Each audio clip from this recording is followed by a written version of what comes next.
అయిందన్నయ్య. యాక్సిడెంటా? ఎలా? ఎక్కడ జరిగింది? అసలు మీరు అక్కడికి ఎందుకు వెళ్ళారమ్మా? డిఎన్ఏ టెస్ట్ కంటూ బయలుదేరదీసిందన్నయ్య. ఎంత చెప్పినా వినలేదు. మొండికేసి లాక్కొచ్చింది. నేను ఇప్పుడే బయలుదేరి వస్తున్నాను. ఎవరికండి యాక్సిడెంట్? తులసికి యాక్సిడెంట్ అయిందట. రోగం కుదిరింది. దుర్గా చూడు, దానికి ఏమైనా జరిగిందో నిన్ను ఊరికి వదిలిపెట్టను. దాన్ని సాధించిన ప్రతి విషయాన్ని గుర్తు చేసి మరీ శిక్ష విధిస్తా. ఏంటి? ఏంటండి మీరు నాకు శిక్ష విధించేది? ఇన్నాళ్ళు అది మీ చెల్లెలి బిడ్డ అని తలిచి మీరు అరిచినా భరించాను, సహించాను. ఎవరికో పుట్టిందాను. దుర్గా, పళ్ళు రాలగొడతాను.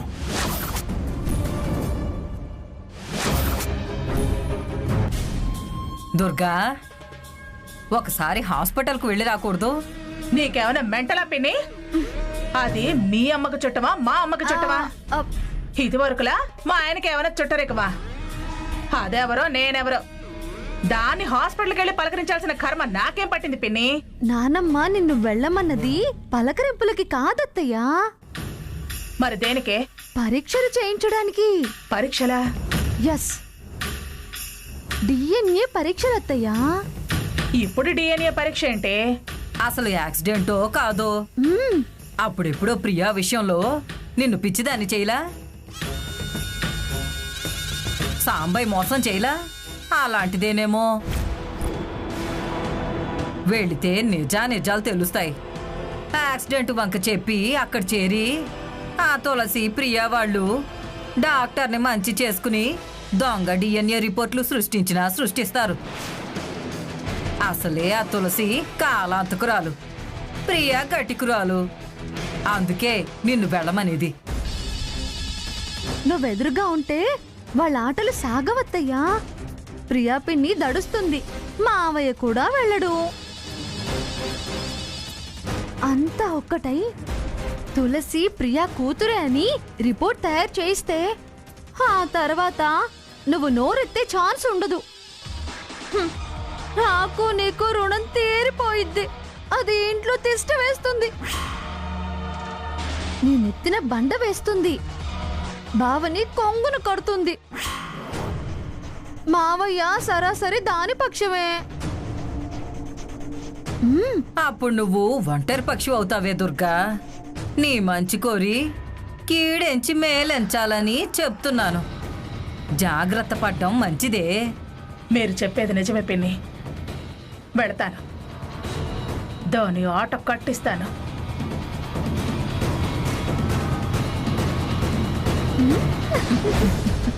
నానమ్మా, మనము దూరం నుంచి చూద్దాం పద. పద.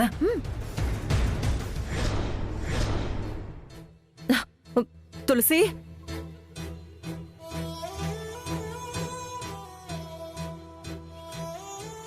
ఏమైంది? ఎలా ఉంది? హ్యాపీగా ఉంది. యాక్సిడెంట్ అని ప్రియా ఫోన్ చేసింది. నువ్వేంటి హ్యాపీగా ఉంది అంటున్నావు? అయ్యో, ఏం కాలేదు. ఊరికి చెయ్యి బెణికిందంతే. అంత పెద్ద ప్రాబ్లం ఏం కాలేదు. ముందు డిఎన్ఏ టెస్ట్ చేయించి నేను ఫలానా అని ప్రూవ్ చేసుకోవాలి. నా కాపురానికి వచ్చిన ప్రాబ్లంని సాల్వ్ చేసుకోవాలి. ఏంటి ఇప్పుడా? అదే అందరూ చెప్తున్నా, అయినా అది వినడం లేదు. వదిన మీద పందెం కాసినట్టు జరిగి తీరాల్సిందే అని పట్టుబట్టి లాక్కొచ్చింది. మధ్యలో ఎలా అయింది చూసారా ఆంటీ? ఇదొక దెబ్బ, దీనికొక వాయిదానా? ప్రియా, ఒకసారి ఇలారా.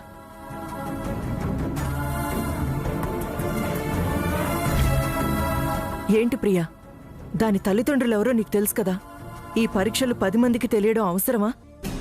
నువ్వు ఒక్కదానివే చెప్పొచ్చు కదా దానికి. ఎందుకు దాన్ని ఇంత పెద్ద ఇష్యూ చేయడం? అలా చెప్పేస్తే సరిపోతుందా? వదిన సైలెంట్ అవుతుందా? ఇది మాత్రం సైలెంట్గా ఉంటుందా? ఇన్నేళ్లు ఎందుకు దాచారని ఇది అంతెత్తున ఎగురుతుంది. పరీక్ష కాందే గడప దాటొద్దు అని వదిన అంటుంది. ఇద్దరి మధ్య నేను నలిగిపోతున్నాను. నాకు అగ్ని పరీక్షలా ఉంది. దానికి చెప్తే నీకు ఒక టెన్షన్ తగ్గుతుంది, తర్వాత అదే మేనేజ్ చేస్తుంది. చెయ్యదు. దాని సంగతి నీకు తెలియదు. నీతి నిజాయితీయే ఫస్ట్ అంటుంది. ఇప్పుడు ఈ విషయాలేవి నేను చెప్పలేను. ఇప్పుడున్న పరిస్థితుల్లో నువ్వు ఏం బయటపడొద్దు. ఎప్పుడు చెప్పాలో, ఎలా, ఎవరెవరికి చెప్పాలో నాకు తెలుసు. అప్పుడు చెప్తాను. అప్పుడు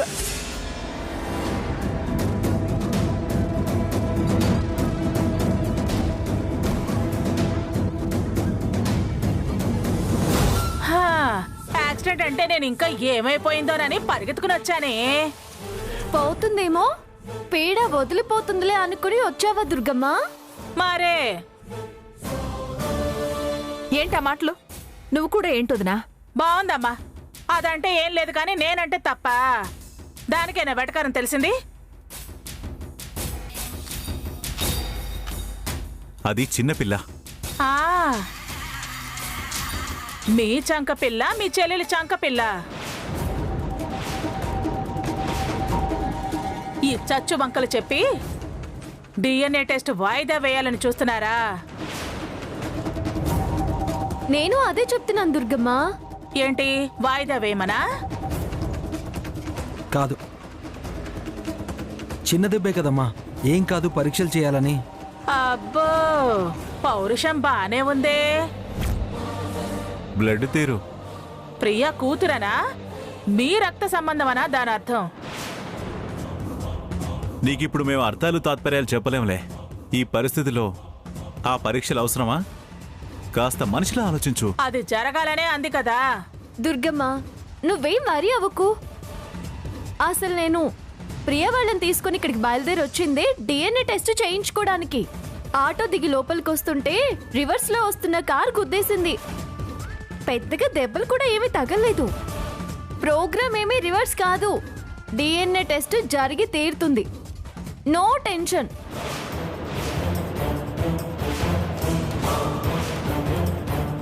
అది మాట అంటే. రోషం ఉన్న మనిషివే నువ్వు. నువ్వంటే నాకు పడకపోయినా ఈ విషయంలో మాత్రం నాకు నచ్చావే తులసి. థ్యాంక్స్ దుర్గమ్మ. నచ్చాను అన్నావు కదా. ఏది నా నుదుటి మీద ఒక ముద్దు పెట్టు. ప్రియ కూతురని తేలకపోతే అప్పుడు పెడతాలే.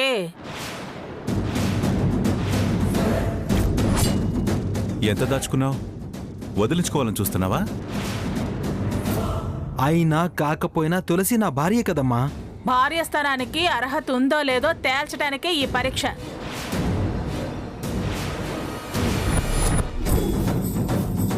ఎవరో ఎక్కడి వాళ్ళ పిల్ల అయితే ఇక్కడ నీ పక్కన ఎలా నిలబడిస్తాను? ఖచ్చితంగా తులసి అత్తయ్య కూతురే.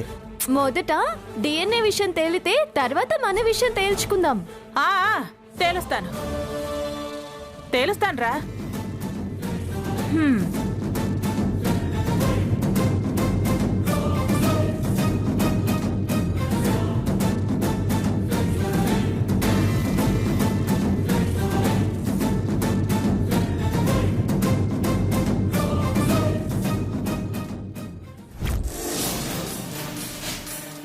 నానమ్మా, నానమ్మా, మంగళమ్మ. ఏయ్, ఏంటే పేరు పెట్టి పిలుస్తున్నావు? మరి నానమ్మ నానమ్మ అంటూ పలకవే. ఇదిగో నానమ్మ, నోరు తెరు. అర్జెంటుగా నోరు తీపి చేసుకుందాం.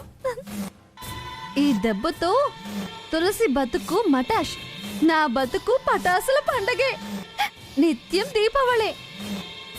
దీపావళి వెలుగులు వెలుగుతూ రోజు పండగే. పూట పూట సంబరం, క్షణ క్షణం సంతోషం. అంతా జింగలాల జింగలాలే.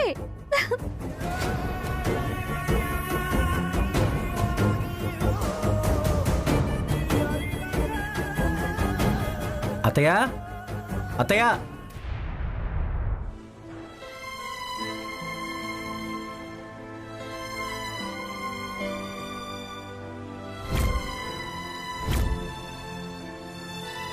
మీ అత్త ఇక్కడెందుకుంటుంది? ఎక్కడికొచ్చి అత్త అత్త అంటున్నావు? నన్ను వెతుక్కుంటూ వచ్చాడేమో. అలాగే అనుకో. అయినా పెళ్ళం కోసం మొగుడు రావడం తప్పేం కాదు కదా. అవునే, నువ్వేంటే స్వీట్లు తింటున్నావు? నీ పొజిషన్లో ఉన్న ఆడాళ్ళు పులుపు తింటారు కదా. ఎవరు నీకు పెళ్ళాం, ఎవరు నాకు మొగుడు? నాకు నచ్చినవి, నాకు ఇష్టం వచ్చినవి తింటాను.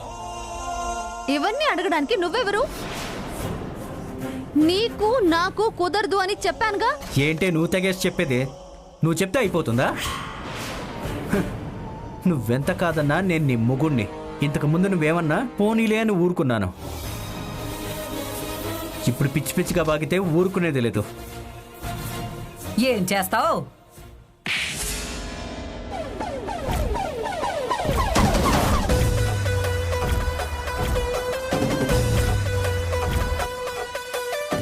ఇలా చంపలు వాయిస్తాను.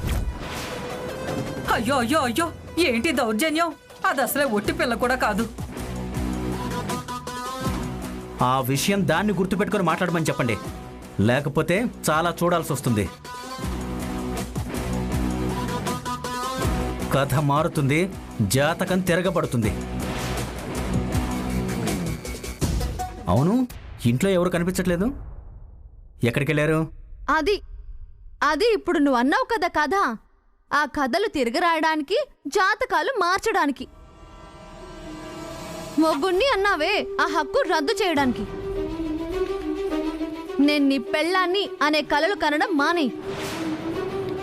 పెత్తనం చలాయించడం మార్చుకో. తులసిని DNA టెస్ట్కి తీసుకెళ్లారు. రేపటి కల్లా దాని పొజిషన్ చేంజ్ అవుతుంది. బావ భార్య ప్లేసు అది ఖాళీ చేసి వెళ్తుంది. నేను భర్తీ చేస్తూ నిలబడతాను. అప్పుడు నీ బతుకు విభూది కాషాయం. రామ గోవిందా హరి. వెళ్ళు. పిచ్చి వాగుడు ఆపకపోతే పళ్ళు రాలుతాయి. ఏయ్, ఆపవయ్యా ఆపు. ఏంటి అస్తమానం చేయలేపుతావే? రేపొచ్చి ఇలాగే చెయ్యొద్దు, విరిచి పెడతాను. పిచ్చి కలలు కంటుంది నువ్వే. నీ కలలు చెదరటం ఖాయం, నీ కళ్ళు తిరగటం పక్కా. చూడు, నీకు నువ్వే వచ్చి నువ్వే నా భర్త, నేను నీతోనే ఉంటానని నా కాళ్ళ మీద పడేలా చేస్తాను.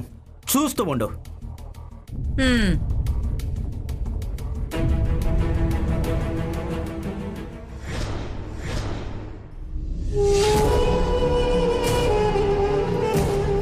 డాక్టర్ గారు, సాంబయ్య, ప్రియా,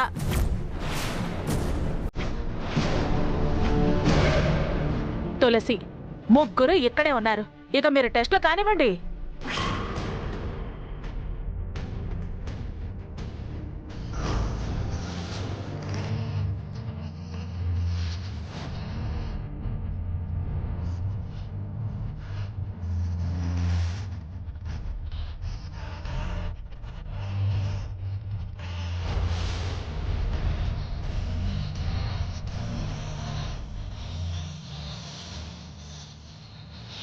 ఆ అబ్బాయి మీ అబ్బాయి కాదు.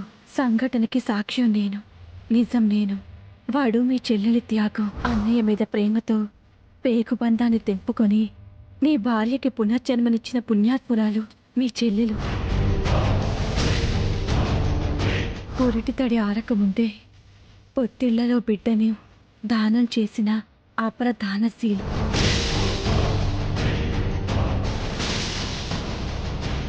మన బిడ్డ వాళ్ళ బిడ్డై వాళ్ళని బ్రతికిస్తే ఇవాటి నుంచి ఈ హెడ్ కొడుకు డిఎస్పి గుండెల మీద పెరుగుతాడు, గొప్ప ధైర్యవంతుడవుతాడు.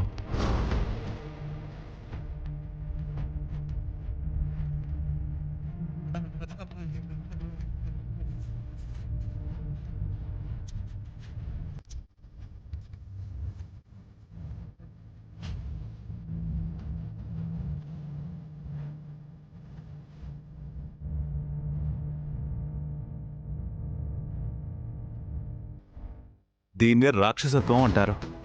మీరు లక్ష అనుకోండి, నేనేమీ పట్టించుకోను. నాకు నా వంశ గౌరవమే ముఖ్యం. అత్తయ్య కూతురు కాకపోతే మేము ప్రేమించుకోకూడదా? అప్పుడు కూడా ఇలాగే అనేదానివా? అది అత్త కూతురా కాదా అనేది కాదు, అసలు ఎవరు, దీని వంశ చరిత్ర ఏంటి అనేది తేలాలి. ఎవరు ఎవరినైనా ప్రేమించొచ్చు, పెళ్లి చేసుకోవచ్చు, కానీ ఎవరు అనేది తెలియాలి కదరా. మోసమో దగానో కుట్రో బయటపడాలి కదా. అవన్నీ చేసేదానివి కాబట్టే నీకు అలాంటి ఆలోచనలు వస్తున్నాయి. నాకు మీకు పోలికెందుకండి? పిట్టపోరు పిల్ల తీర్చిందని పరీక్ష తీరొస్తుందిగా, కాస్త ఓపిక పట్టండి.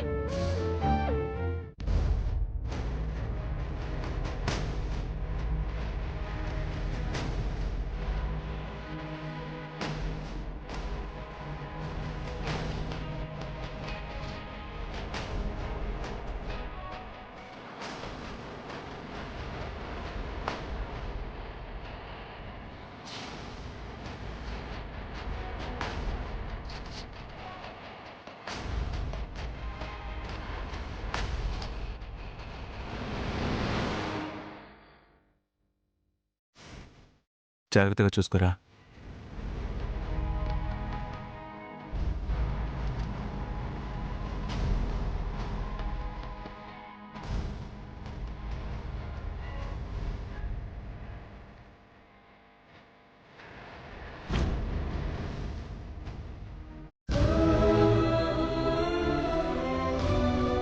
నా పూజలు ఫలించేలా చూడు తల్లి. ఏదో ఒకటి చేసి ఈ గండం నుంచి మమ్మల్ని అవతల పడే, లేకపోతే అందరి స్థానాలు తారుమారైపోతాయి. అది కూతురుగా మిగలదు, నేను తల్లిగా నిలవను, ఆ ఇంటి కోడలిగా ఉండదు, ఆదిత్యకు భార్యగా వదిన అంగీకరించదు. అది మమ్మల్ని అసహించుకుంటుంది. మోసం చేశామని అంటారందరూ, చీ అంటారు కూడా. తులసి కూడా తిట్టిపోస్తుంది. దీనికంతటికీ కారణం మేమవుతాం. చీకొట్టించుకొని మేం బతకలేం తల్లి.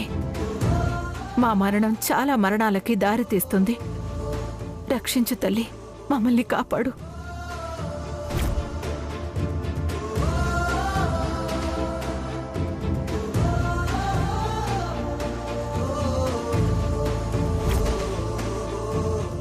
భగవంతుడా, నాకు నిన్నే కాదు ఎవరిని ఏం అడగటం రాదు, కానీ ఈరోజు నీ కాళ్ళు పట్టుకుని వేడుకుంటున్నాను. తులసి బతుకు చిందరవందర చేయకు తండ్రి. నిజాలు బయటపెట్టి మమ్మల్ని నరకంలోకి నెట్టకు. అందరి జీవితాలు ఈ రక్త పరీక్ష మీదే ఆధారపడి ఉన్నాయి. బతకనిస్తావో బలవన్మరణమిస్తావో. దయగలవాడు అంటారు. పాపం తగులుతుంది స్వామి, దేవుడు అనిపించుకో, పాపం మూట కట్టుకోకు.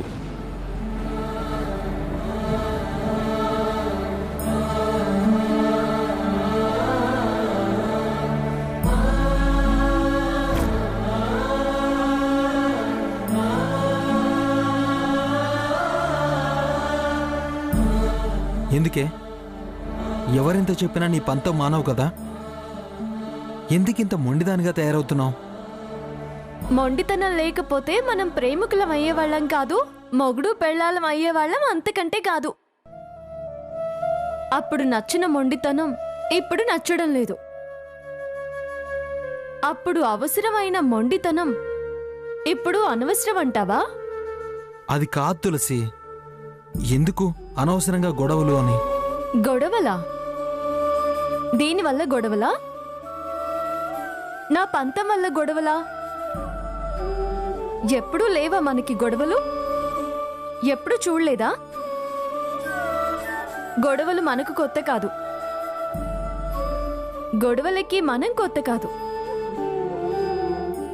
అసలు వాటి పుట్టిల్లే మన ఇల్లు.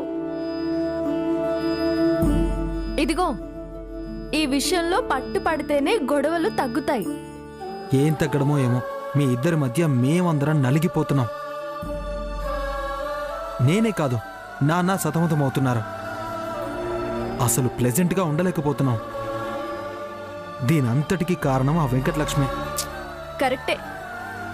ఏది జరిగినా మన మంచికే అన్నట్టు మీ అమ్మ డౌట్స్ అన్ని తీరిపోతే మనమే కదా సంతోషంగా ఉండేది. ఉంటామంటావా? ఈ మొండి ప్రయత్నాలన్నీ మనం కలిసి ఉండడానికేగా.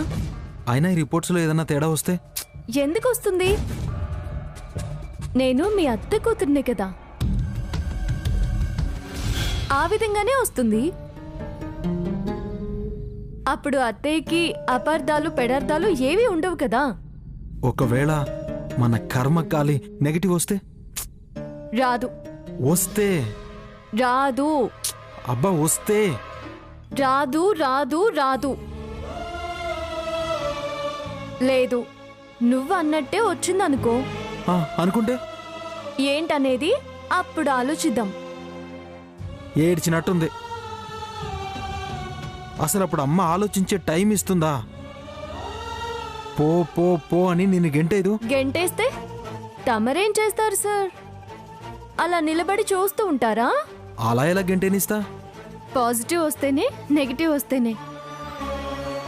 నువ్వు మామయ్య ఉన్నారు కదా, పాజిటివ్ వస్తే ప్రాబ్లం సాల్వ్ అవుతుంది, నెగిటివ్ వస్తే ప్రియాకు ప్రాబ్లం స్టార్ట్ అవుతుంది.